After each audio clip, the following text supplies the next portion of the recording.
Assalamualaikum warahmatullahi wabarakatuh. Anak-anakku sekalian, apa kabar hari ini? Mudah-mudahan kalian semua tetap dalam keadaan sehat walafiat. Nah, hari ini kita lanjutkan kembali kelas belajar online kita di hari Rabu 12 Agustus 2020. Hari ini kita belajar matematika, masih mempelajari penjumlahan dan pengurangan pecahan.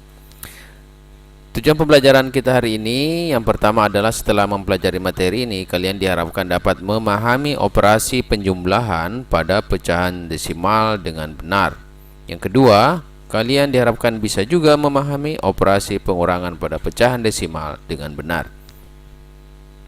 Kegiatan kalian yang pertama adalah yang pertama adalah menghafal perkalian 5 dan kirim dalam bentuk video ke WA Pak Guru. Yang kedua, baca dan pahami materi pada buku matematika halaman 14 sampai 18. Kemudian kerjakan soal-soal ayo berlatih 1.4 pada halaman 18 nomor 1 sampai dengan nomor 3. Kemudian selanjutnya kerjakan pada buku latihan matematika kalian dalam tulisan yang rapi dan jelas, dan kirim dalam bentuk foto yang terang paling lambat pukul 14 waktu Indonesia Tengah. Dan bagi kalian yang masih menunggu HP orang tuanya, silakan memberikan informasi terlebih dahulu. Dan anak-anakku sekalian, sekarang kalian harus menyimak penjelasan materi berikut ini. Nah, sekarang penjumlahan dan pengurangan desimal. Pertama-tama kita harus mengingat kembali pengertian bilangan desimal. Di kelas kalian sebelumnya, di kelas 4, kalian tentu saja sudah belajar tentang bilangan desimal. Nah, apa yang kalian ingat tentang bilangan desimal? Nah, bilangan desimal itu adalah pecahan yang berpenyebut kelipatan 10, yaitu 10, 100, 1000, 10.000, dan seterusnya. Nah, coba perhatikan pecahan berikut ini. Jadi 1/10 atau 1/10, 3/100, 11/1000, dan 5/10.000. Jika pecahan-pecahan ini diubah ke dalam bentuk desimal, ini kan pecahan biasa, maka penulisannya akan seperti ini. Jadi 1/10 ditulis 0,1, 3/100 ditulis 0,03, 11/1000 ditulis 0,011, 5/10.000 ditulis 0,0005. Nah, nilai tempat bilangan desimal dapat kita lihat seperti ini. Jadi kalau kita mau menjumlahkan dan mengurangkan bilangan desimal, kita perlu menentukan nilai tempat suatu bilangan. Ya, sama dengan menjumlahkan atau mengurangkan bilangan bulat atau bilangan asli, itu pasti melihat nilai tempat. Jadi yang membedakan hanya ada tanda koma pada bilangan desimal itu. Coba kita lihat ini, 123,456. Jadi ini nilai ratusan, ya. Ini nilai desimal. Ini bilangan bulat, ini bilangan desimal. Jadi bilangan bulat seperti biasa, kalau dia 3 angka berarti dia adalah bilangan ratusan. Angka terakhir itu satuan, angka kedua adalah puluhan, angka pertama adalah ratusan. Nah, di bilangan desimalnya, angka terakhir itu adalah perseribuan. Angka kedua dari belakang itu adalah perseratusan, dan angka pertama itu adalah persepuluhan. Artinya, kalau satu angka di belakang koma, ya, satu angka di belakang koma, itu artinya per 10. Dua angka di belakang koma artinya per 100. Dan 3 angka di belakang koma itu artinya per 1000. Nah, itu yang harus kalian pahami baik-baik. Nah, selanjutnya kita pindah ke materi berikutnya, bahwa untuk menjumlahkan dan mengurangi bilangan desimal, yaitu menjumlahkan atau mengurangkan angka-angka nilai tempat yang sama pada kedua bilangan tersebut. Jadi ratusan harus dikurangkan dengan ratusan atau dijumlahkan dengan ratusan, puluhan dijumlahkan atau dikurangkan dengan puluhan, satuan dijumlahkan atau dikurangkan dengan satuan, per 10 dijumlahkan atau dikurangkan dengan per 10, dan seterusnya. Ya. Jadi harus melihat nilai tempat. Nah, sekarang kita lihat operasinya. Jadi kalau kita mau memproses atau menyelesaikan operasi penjumlahan desimal, maka kita memprosesnya bersusun ke bawah, seperti umumnya pada penjumlahan atau pengurangan bilangan bulat atau bilangan asli, ya. Coba perhatikan contoh ini.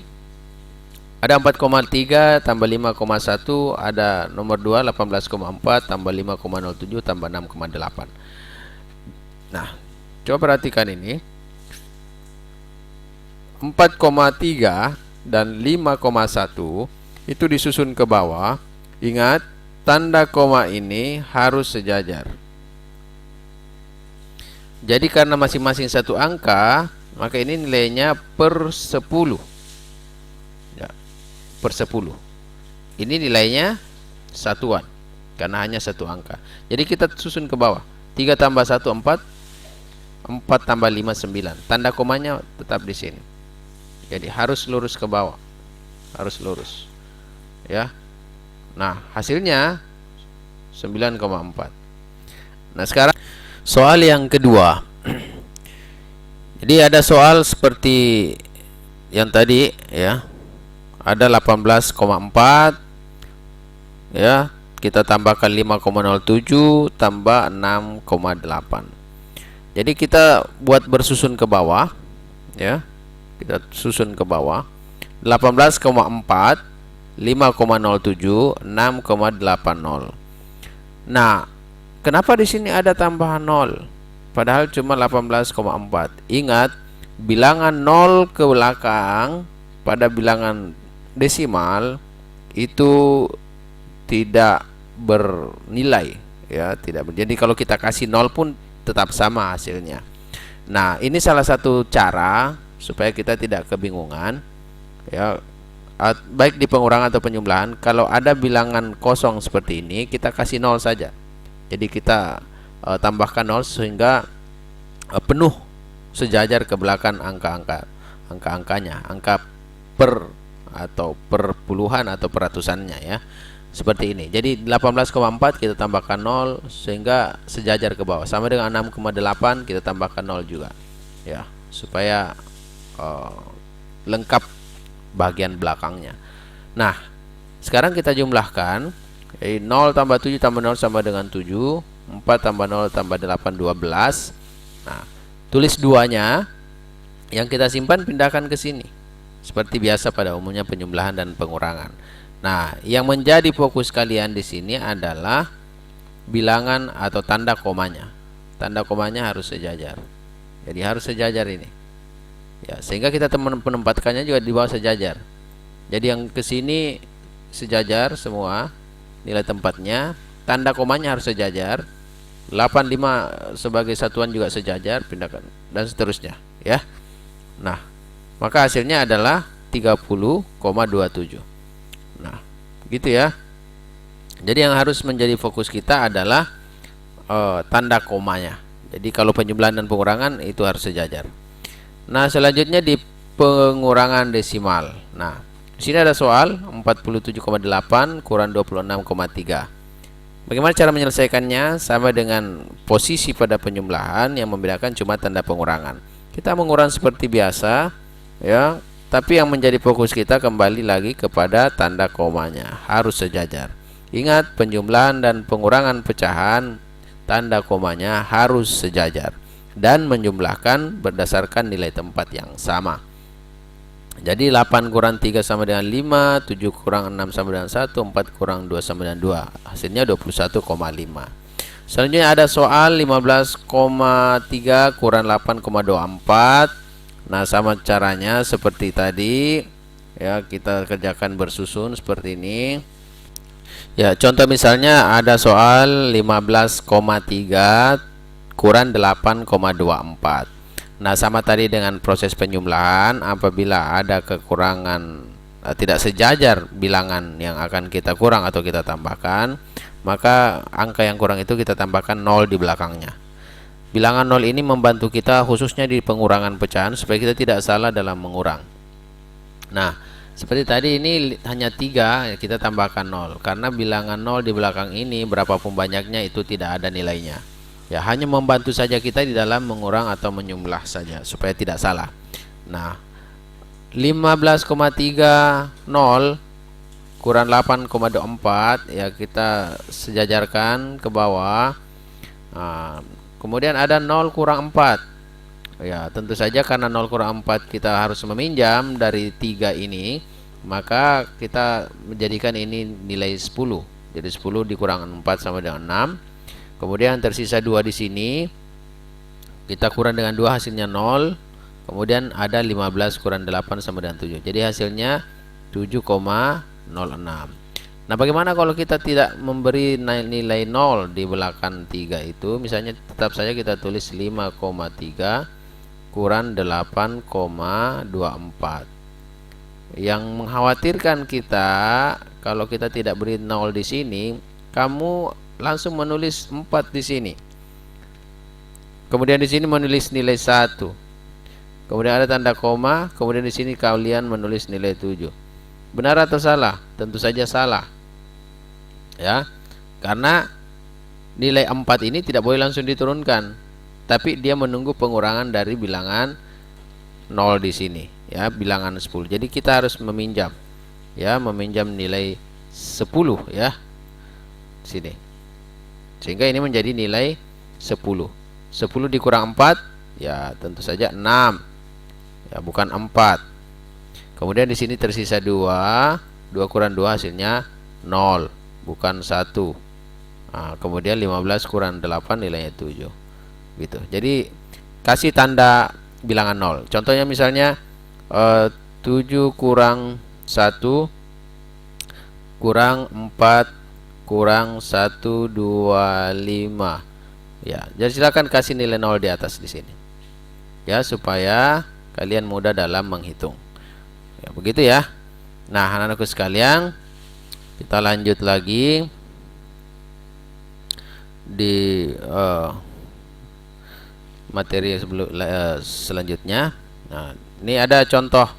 Kurangkan 47,82 dari 93,261. Nih. Jadi kita kurang seperti ini. Seperti biasa pada umumnya, yang menjadi fokus kalian hanya di tanda komanya saja. Jadi harus sejajar ke bawah tanda komanya. Tidak boleh tidak sejajar. Nah, bagaimana kalau soalnya dikurang dengan pecahan yang lain? Jadi desimal dikurang dengan pecahan yang lain seperti pecahan campuran.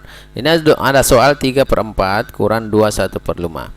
Nah, kalau diarahkan untuk menjawab dalam bentuk desimal, maka pecahan yang lain itu diubah ke desimal. Kalau diarahkan untuk menjawab dalam pecahan campuran atau pecahan biasa, maka bilangan desimal ini yang diubah menjadi pecahan biasa atau campuran. Nah, kebetulan kita sedang belajar pecahan desimal, maka 21/5 ini kita harus ubah ke pecahan desimal. Cara mengubahnya, ya pertama-tama kita ubah dulu menjadi pecahan biasa. Ya, caranya seperti ini. 5 dikali 2 tambah 1. Jadi 5 kali 2 tambah 1. 5 kali 2 10 tambah 1. Akhirnya menjadi 11/5. Jadi 3,4 kurang 11/5. Nah, 11/5 ini karena belum menjadi pecahan desimal, maka kita ubah dia menjadi pecahan desimal. Nah, tentu caranya antara lain salah satunya seperti ini yang umum kita pakai ya. Jadi 11/5 atau 11 dibagi 5, berapa dikali 5 mendekati 11? Yaitu 2. Karena 2 kali 5 sama dengan 10. Nah, kita kurangkan 11 kurang 10 kan sisa 1. 1 apa bisa bagi 5? Oh, tidak bisa. Maka kita membutuhkan persepuluhan. Maka kita kasih tanda desimal, artinya per 10, yang di bawah kita kali 10. Jadi di sini 10 bagi 5. Sekarang 10 bagi 5 berapa? 2. Berarti 2 kali 5 10. Nah, 10 kurang 10 hasilnya 0 ya. 0. Artinya hasil dari pembagian itu adalah 2,2. Nah, akhirnya kita bisa temukan 3,4 kurang 2,2 itu hasilnya 1,2. Nah, anak-anakku sekalian, ini adalah tugas kalian. Silakan kerjakan soal-soal ini. Soal nomor 1, nomor 2, nomor 3. Jadi nomor 1 meliputi A sampai J. Ya, silakan dikerjakan saja. Silakan berlatih, kerjakan yang keras, bersungguh-sungguh dan bersemangat ya. Saya kira itu penjelasan dari Pak Guru ya. Silakan kerjakan dengan sungguh-sungguh dan wassalamualaikum warahmatullahi wabarakatuh.